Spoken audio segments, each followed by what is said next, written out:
What's going on, guys? I'm back with another one. And I just finished watching a little movie called Godzilla versus King Kong. That's right. Starring Alexander Skarsgård, Rebecca Hall, and Millie Bobby Brown. Wow. First of all, let's take a journey back through the history of Godzilla and King Kong, shall we?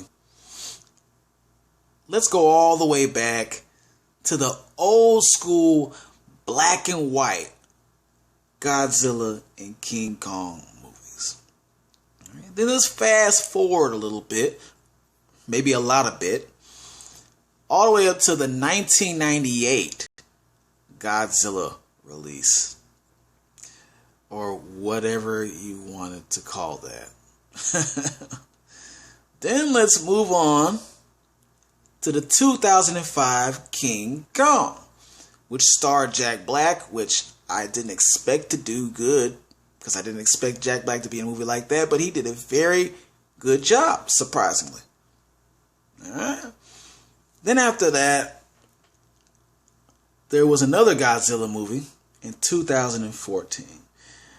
Now, for some reason, I didn't watch it, but then again, I feel like I'm not missing anything. I feel like I'm really not missing anything with that movie. Trust me. Alright?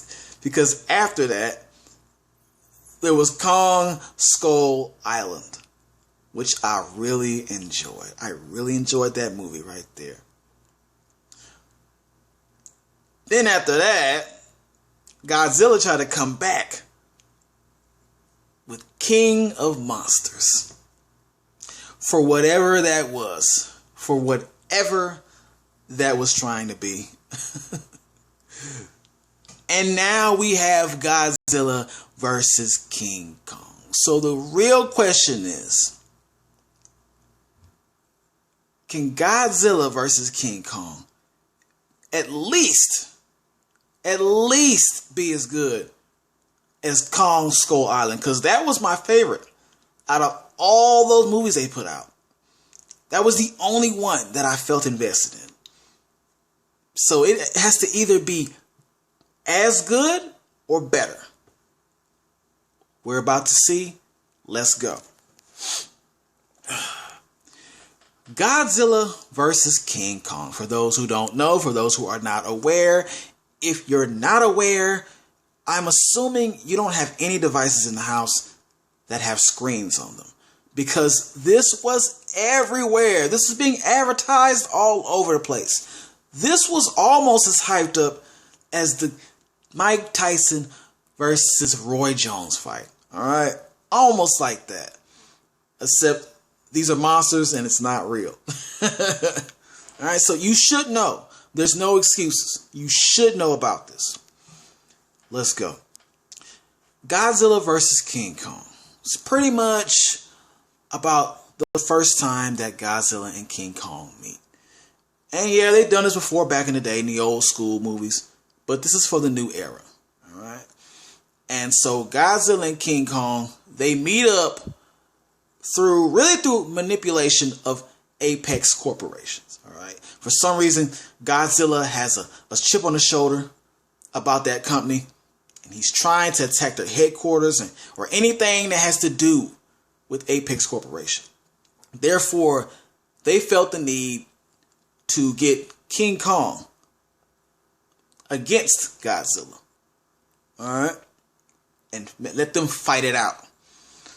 But then I can't say too much more after that, because I will give a lot away. So let's just say that is the premise of the movie. Positives. I'm going to have to say this off the bat. The visuals in this movie were fantastic. They were so beautiful. They looked The graphics, not the graphics, the CGI. The CGI was just, you know, there's a CGI where you can tell it's CGI and it's just obvious and it's so bad. This was not that. This was not that. The CGI was so, it's spectacular, all right? The visuals and special effects were even better in this movie than they were in Kong Skull Island. I'm going to go ahead and say that. It looked better than Kong Skull Island or any other movie they put out so far. These were the best looks they had. All right? As far as visuals. So I enjoyed that heavily. Now, another positive about this. Actually, a big positive that really helped this out. That really helped in the positive zone. The fights, plural, between King Kong and Godzilla. They were so intense. They were so crazy. All right? Just them going back and forth. When you think about it, they are two different types of monsters. Duh, right? Duh. But at the same time, they have two different types of fighting skills. All right. On one side, you have King Kong. King Kong is a grappler. He's a grabber. He's a body slammer. He's a thrower. And I'm using game terms here to my best abilities. All right. he's that character in the video game. He's doing all the throwing and tossing you. Then on the other side, you have Godzilla, who is the long-range character in the video game. All right? With the fire, that blue radioactive fire that comes out of his mouth. I don't know why or how he got like that. Maybe they explained it and I didn't catch it. But he has the blue flames coming out. He has the blue spikes on the back with the radioactive power coming out of that crap right there. All right? So it's hard to hit him. It's hard to touch this guy. And he has that long ass tail that he keeps sweeping around. So he is absolutely a long range character. And to see both of these fighting skills clash together, they're both doing their thing to win this fight with whatever skill they got. All right. It was just interesting and remarkable to see that. Very interesting. I was excited. Though every time they got ready to fight. This is what you came for. Those parts of the movies are what you came for. All right? Keep that in mind. Next positive. King Kong. King Kong is life.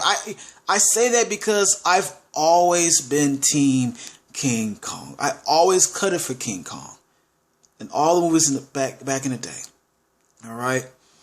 King Kong has a lot of emotion in his facial expressions. Just when you look at his face, you can tell what he's going through. All right. It was just a CGI character, and he was doing better acting than some of those real human actors. You know who you are. I'm not naming any names, but you know who you are. All right. He was acting better than the actual humans. All right. King Kong he just made me feel for him.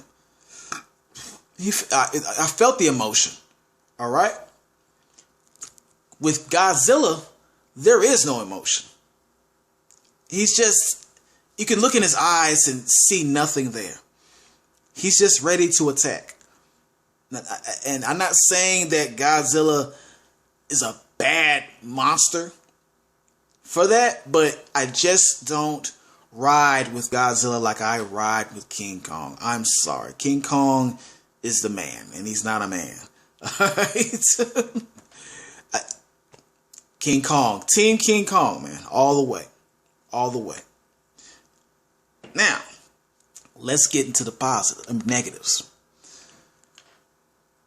You know how I just mentioned one of my favorite characters? Let's get into a character I didn't too much care for. Bernie. Played by Brian Tyree Henry. All right, and this guy's got 3 names, by the way.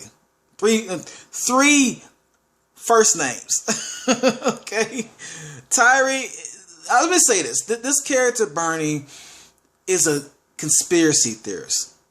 All right, so he's what most people would like to think is crazy. All right, for lack of a better term. But the guy playing him usually plays like he's played like a thug in Widows, and he played like the rapper in ATL. So when he played this character, it really didn't fit. In my opinion, that characterization didn't fit him. All right, he couldn't pull it off. I felt like that role should have went to a more weird actor, an actor who's done roles like this already. All right, because this guy was just trying something out. You could tell he was trying out a new character. He was trying something out he's never done, and he really didn't pull it off the first time. I hate to say it, he didn't pull that off. He came off as annoying. And every time he came up, I just wanted to throw him out of the movie because all he did was ramble, and I think it was supposed to be funny, but it wasn't funny. It wasn't funny. Maybe a few lines he said made me chuckle a little bit, but that's it. They should have picked somebody else. Honestly. A comedian or somebody who is used to roles like that. So I'm sorry. I'm sorry, Brian. This one didn't make the cut. That didn't make the cut, man. It didn't. Another negative about this movie. Speaking of Brian, because he's part of this. This movie didn't start off with a bang. The coming into this movie or just first watching it, it tried to have that slow build, but it wasn't working because it did what a lot of these monster movies do. It tried to make you feel for the humans and what they were doing when you didn't even care about that. I don't care about the relationships the humans are having. All right? Get to the monsters. And I know there must be plot. There has to be some plot. And the humans have to play a part in that. If the humans are going to play a part in that plot, they need to have something to do with the assistance of the monsters. Something that they do is going to change the outcome between Godzilla and King Kong. Anything besides that, I don't care about. I really don't care about. So please, they could have really cut down on some of that human human activity going on. Okay? I don't care about a lot of that. Stop it. Another thing I did not like about this movie, when you name a different setting in the movie, like if it goes to Antarctica and you say Antarctica to let us know that's where it's at, cool. But only do that one time. You don't need to keep doing this every time you go to that scene. Or you change scenes. After one time of each scene change, when you go back, there's no need to name it again. All right? We know where they're at already. We can tell by the character change that they're at that specific scene in the movie. A lot of movies do this. They need to stop. I think this movie ran its course with it, though. They ran their course. Another negative about this. The collateral damage. Godzilla and King Kong must have killed and injured and hurt so many people with all that body slamming they were doing in the buildings. And no, I know what you're going to say. I enjoyed the Avenger movies and they were doing a lot of collateral damage themselves. But this is not the same. Avengers were trying to help and save people. There are some things that happen in between all that are going to happen when you're trying to save people's lives. All right. These two big bumbling fools they just got a grudge against each other. They're just beefing in the middle of the street. And they're knocking buildings down and hurting people. Okay, they're doing far more damage the Avengers did. Far more than they did. I'm sorry. So that really kind of bothered me a little bit too. All right. But it's really not that big of a deal. You know why? Because I'm giving this movie a hell yeah. That's right. I'm telling you right now. The fight scenes saved this. That's what we came for. That's what you're gonna get. They were so entertaining. All right. This was like watching a wrestling match between two fictional characters. And they did their job. They almost messed it up with the human interaction, but then Godzilla and King Kong came in and saved the day. And there's more to the story, but I don't want to give anything away. Just know that those fight scenes were everything. They were life in this movie. All right. If you want to see me give some more about this or a spoiler review on this, let me know, because or we can talk about this in the comments section like we always do. All right. I need you to subscribe if you haven't. Share this video. Press that like button. And I'll be back.